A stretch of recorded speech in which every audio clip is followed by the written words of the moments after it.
Welcome to my YouTube channel. I am Akhilesh और आज मैं आपको सिखाऊंगा कि प्रेजेंट परफेक्ट टेंस का इंटेरोगेटिव सेंटेंस कैसे बनता है।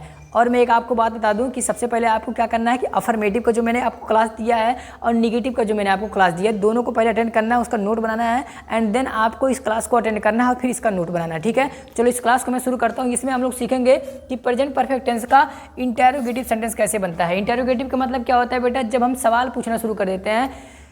इंटरोगेटिव का हिंदी क्या होता है, प्रश्नवाचक। इसका हिंदी होता है प्रश्नवाचक।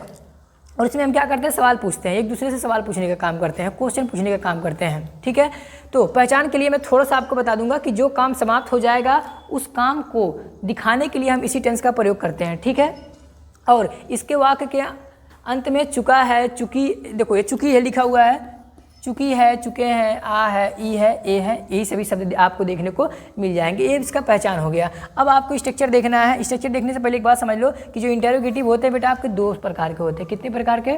दो प्रकार के होते हैं। पहला जो होता है उसको कहते हैं यस या नो टाइप इंटेरोगेटिव सेंटेंस कहते हैं। दूसरे को क्या कहते हैं, WH फैमिली टाइप इंटेरोगेटिव कहते हैं।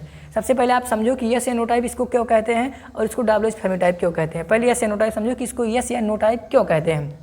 देखो, अगर आपके गांव में कोई मोटा लड़का होगा, इतना मोटा, उसको क्या नाम रखाते हैं? चिढ़ाने के लिए क्या बोलते हो? मोटका मोटका या मोटको मोटो कह चिढ़ाते हो ना। तो बिल्कुल उसी प्रकार बेटा यह भी है कि इसको यस या नो टाइप इसीलिए नाम रखाया गया है क्योंकि यहाँ पे जो सवाल पूछे जाते हैं उस सवाल का जवाब, उस सवाल का आंसर जो होता है हम यस या नो बोल के दे देते हैं, इसलिए इसका नाम रखा दिया गया यस या नो टाइप। सर कैसे पहचानेंगे?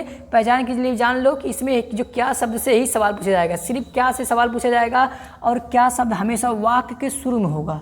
कहाँ पे होगा? वाक्य के शुरू में क्या शब्द होगा और उस सवाल का जवाब हम हाँ या ना में दे पाएंगे। मैं आपसे पूछ के दिखाता हूँ, क्या आपने आज नहाया है? अगर नहाओगे तो बोलोगे, अगर नहीं नहाओगे तो क्या आपने आज कपड़ा धुला है? अगर धुला है तो बोलोगे नहीं, तो मतलब यस या नो बोलने की ज़रूरत है। और कुछ आपको कहने की ज़रूरत है, क्या आप मेरा वीडियो लाइक किए हैं? अगर लाइक किए हैं तो बोलेंगे यस, नहीं लाइक किए हैं तो नो। और कुछ कहने की ज़रूरत है नहीं ना, तो इसलिए इसका नाम रखा दिया गया है यस या नो टाइप। क्यों? क्योंकि इनका जो आंसर होता है, इन सवालों का जो जवाब होता है वो हाँ या ना बोल कर दिया जा सकता है। ये बात तो सर समझ में आ गया कि यस या नो टाइप इसको नाम क्यों रखाया, और इसका भी पहचान समझ में आ गया सर कि इसके हिंदी के शुरू में क्या होगा, क्या शब्द होगा, बस।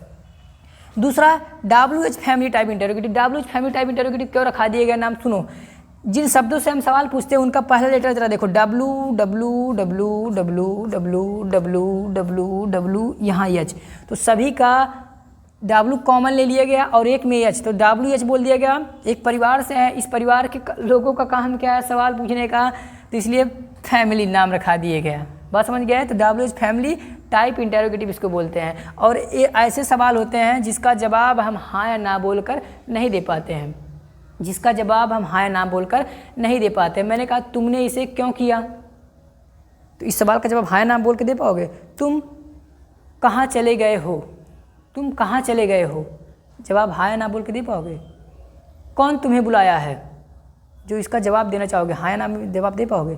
नहीं दे पाओगे बेटा। ठीक है, तो जिस सवाल का जवाब तुम हाँ या ना बोल के दे देना उसको कहेंगे यस या नो टाइप। उसका हिंदी का पहचान होगा कि क्या शब्द पहले आएगा। और जो WH वर्ड होते हैं उनमें किसी से भी हम सवाल पूछ सकते हैं। कौन, हु मतलब कौन, हु मतलब किसे, हुज मतलब किसका, व्हाट मतलब क्या, वेयर मतलब कब, व्हाई मतलब क्यों, वेयर मतलब कहाँ, विच मतलब कौन सा, हाउ मतलब कैसे, इनमें से किसी से भी हम सवाल पूछ सकते हैं। ठीक है, अब मैं इसको मिटा रहा हूँ और साइड हो जा रहा हूँ मैं, ताकि आप हेडिंग डाल के स्ट्रक्चर नोट कर पाएँ एंड देन मैं आपको फिर एग्जाम्पल दिखा रहा हूँ, फिर आप एग्जाम्पल नोट कर पाएँ। तो हो गया? ठीक है, अब मैं इसको क्लीन कर रहा हूँ, फिर मैं आपको एग्जाम्पल दिखाता हूँ। सबसे पहले मैं आपको यस या नो टाइप का एग्जाम्पल दूंगा एंड देन WH वर्ड पे हम लोग आएंगे। तो यस या नो टाइप का पहचान सबसे पहले समझ लो बेटा, इसमें जो क्या शब्द होगा हमेशा इसी से सवाल पूछा जाएगा और क्या शब्द हमेशा वाक्य के पहले होगा। तो मैं बस एक सेंटेंस में हिंदी लिखूँगा, बाकी मैं हिंदी नहीं लिखूँगा, उसके बाद मैं हिंदी मुँह से बोलूँगा और फिर मैं उसका इंग्लिश लिखूँगा। ठीक है, पहला सेंटेंस मैं लिख रहा हूँ कि क्या आपने अपना लिखा जा भैया, क्या आपने अपना गृह कार्य, लो गृह कार्य तो लिखा जा भैया, गृह कार्य पूरा किया है। क्या आपने अपना गृह कार्य पूरा किया है? देखो इसमें क्या शब्द पहले आया है। और एक बात और ध्यान से समझोगे तो इस सवाल का जो जवाब है तुम हाँ या ना में बोल के दे पाओगे। मैं पूछ रहा हूँ क्या तुमने अपना गृह कार्य पूरा किया, तो होगे सर यस, यस बोल दिए तो जवाब हो गया ना मेरा। तो इस सवाल का जवाब हाँ ना बोल के दिया जाएगा, इसीलिए इसको कहते हैं जैसे नो टाइप। तो इसमें हम व्हाट का प्रयोग नहीं करते। क्या का इंग्लिश तो व्हाट होता है, हम सबको पता है। तो भले व्हाट हिंदी होता है, क्या का जो इंग्लिश होता है व्हाट होता है, लेकिन हम फिर भी यहाँ पर व्हाट का प्रयोग नहीं करेंगे, ठीक है। यहाँ पे हम किसका प्रयोग करेंगे, हेल्पिंग वर्ब का। सब्जेक्ट के अकॉर्डिंग हम हेल्पिंग वर्ब का प्रयोग करेंगे। जो हैज़ का प्रयोग होगा सिंगुलर सब्जेक्ट के साथ होगा, हैव का प्रयोग होगा प्लूरल सब्जेक्ट बहुवचन सब्जेक्ट के साथ होगा, ठीक है। हाँ, अफर्मेटिव निगेटिव में मैंने ये भी बताया था कि हैज़ कब आएगा और हैव कब लगता है, ठीक है। तो वहाँ जाके आप लोग देख लीजिए। यहाँ पर मैं सीधा ट्रांसलेट करता हूँ, तो क्या बनाना है, हैव सब्जेक्ट, क्योंकि आपने मतलब यू, सो हैव यू। देखो हेल्पिंग वर्ब हो गया, सब्जेक्ट लिख दिया। अब क्या लिखना है, मेन वर्ब का थर्ड फॉर्म। काम क्या किया है, पूरा करना, तो कंप्लीट, लेकिन थर्ड फॉर्म चाहिए तो कंप्लीटेड। अपना होमवर्क तो your homework. Have you completed your homework, क्या आपने अपना होमवर्क किया, पूरा किया, तो have you completed your homework. दूसरा एग्जाम्पल मैं आपको देता हूँ। मैं कह रहा हूँ क्या मैंने उसे बुलाया है, क्या मैंने उसे बुलाया है, क्या मैंने उसे बुलाया है। तो यहाँ पर भी क्या आएगा, हैव आई, बुलाना मतलब called, so have I called him, have I called him, क्या मैंने उसे बुलाया, हैव आई कॉल्ड हिम। तीसरा एग्जाम्पल मैं आपको दे रहा हूँ। इसमें देखो क्या शब्द हमेशा पहले आ रहा है। मैं कह रहा हूँ क्या वे आ गए हैं, क्या वे आ गए हैं, तो इसका देखो इंग्लिश क्या होगा, हैव दे आ गए हैं मतलब कम, have they come, have they कम। तो कहेंगे सर सब में आप हैव का ही प्रयोग करें, हैज़ का प्रयोग करके दिखाइए। हैज़ का प्रयोग होगा बेटा सिंगुलर सब्जेक्ट के लिए, किसके लिए होगा, सिंगुलर सब्जेक्ट के लिए होगा, ठीक है। मैं कह रहा हूँ क्या हुआ है, कुछ लाया है, क्या हुआ है, कुछ लाया है, तो हैज़ ही, लाना मतलब ब्रॉट, हैज़ ही ब्रॉट। कुछ का इंग्लिश होता है बेटा सम लगा के छोड़ दो, गलत, सम कभी अकेले प्रयोग नहीं हो सकता, तो समथिंग बोलना पड़ेगा। So has he brought something, has he brought something, क्या हुआ, कुछ लाया, हैज़ ही ब्रॉट समथिंग। एक सी का बना के दिखाता हूँ मैं आपको। मैं कह रहा हूँ क्या हुआ है, खाना पकाई है, क्या हुआ, खाना पकाई है, क्या हुआ, खाना पकाई है, तो has she cooked the food, has she cooked the food. लो बेटा बन गया।